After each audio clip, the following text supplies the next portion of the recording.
So we begin with a plan to hold San Francisco's mayor accountable for the city's drug crisis in a pretty unusual way, taking the conversation outside of City Hall and questioning her out in the open in one of the city's worst drug hotspots. So the open air forum is all set to happen tomorrow afternoon in UN Plaza, replacing the Board of Supervisors' normal monthly Q&A session with the mayor. So UN Plaza has become one of the poster spots for the city's issues with open drug dealing and crime. It was also the site of the Tenderloin Center, which closed after just 11 months, after criticism that it had basically turned into a safe consumption site for drug use. So this kind of open forum would be unprecedented, as we said, and of course, it brings up some logistical concerns. So our Wilson Walker talked to board president Aaron Peskin, who is behind this idea, about what he hopes to get out of it. Told this is going to be a pretty straightforward affair. Some tables, some chairs, and enough AV equipment to get the thing online. Assuming it happens, no one's really sure what's going to happen tomorrow or what it might accomplish. But I just pray that something really comes out of it, all that talking that they're doing in the middle of the street, you know. Like many others in this part of the city, Gwendolyn Johnson has her own questions about City Hall's field trip to UN Plaza, bringing the mayor's monthly question time to the heart of the city's drug crisis. But see, when they go out there doing a little talk, who are they talking to? You know what I mean? A humanitarian crisis with 2 deaths per day from drug overdoses. And it's happening in the shadows of City Hall, literally. I mean, just across this plaza. Board of Supervisors President Aaron Peskin proposed the on-location hearing. He says it's about holding the mayor accountable.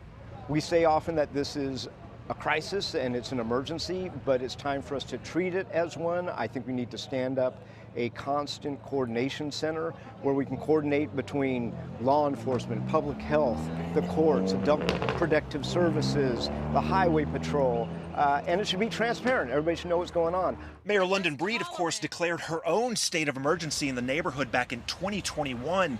Since then, a service center turned safe use site has opened and closed, and the city has recently pressed harder on drug dealing.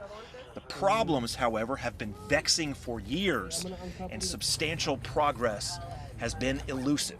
I'm actually optimistic that by focusing attention, by bringing departments who have not been well coordinated, that have a lot of inefficiencies, that aren't talking together, and standing it up and treating it like an emergency consistently is going to yield results. I'm confident in that.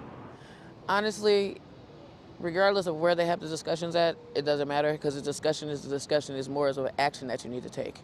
Now, there are some security concerns, or what may better be described as order concerns. What if there is protest? What is the threshold for disruption when you're trying to hold an official hearing? Do things even get started before they have to head back inside? No one really knows. All of these questions will be answered on Tuesday afternoon. Wilson, thank you. And we will certainly stay on top of this, and some numbers for you here. More than 1,900 people died of drug overdoses in the city between 2020 and 2022.